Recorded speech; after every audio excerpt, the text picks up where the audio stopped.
In today's video, I'm going to teach you how to run an income statement in QuickBooks Online. By the end, you'll know exactly where to go and what to select so you can quickly see your business's revenue, expenses, and net income for any period. Let's start inside QuickBooks Online on your company's dashboard. The income statement, also called the profit and loss report, summarizes how much your business earned and spent over a chosen time frame. It's the go-to report for understanding performance and making decisions about budgeting, taxes, and cash flow. First, move your mouse to the left-hand navigation and hover over the Reports option. This takes you into the Reports area where QuickBooks organizes everything you need to analyze your books. If you don't immediately see what you're looking for, don't worry. This section groups reports by function and will go straight to the default library. Next, click on Standard Reports.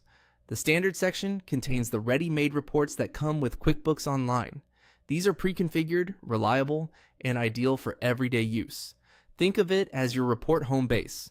No setup required, just choose what you need. Now, click on Profit and Loss. This is the income statement. When it opens, you'll see sections for income, cost of goods sold if you track it, operating expenses, and your bottom line net income.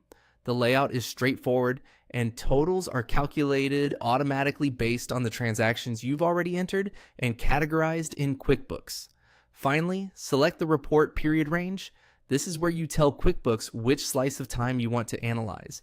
Use the drop-down to pick common options like this month, last month, this quarter, last quarter, or year to date.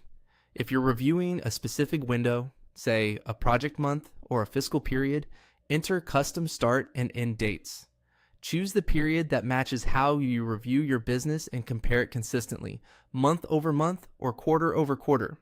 As soon as you set the dates, the report updates instantly so you can scroll through totals and individual categories right away. That's all there is to running an income statement in QuickBooks Online. Hover over Reports, click Standard, open Profit and Loss, and select your date range. As you review the report, focus on trends in revenue, major expense categories, and the net income line. If something looks off, it often means a transaction needs recategorizing or a date was entered incorrectly, so a quick check of recent entries can clear things up. With these steps, you can confidently monitor performance and keep your financial picture current. Thanks for watching, and keep this workflow handy for your monthly close and planning.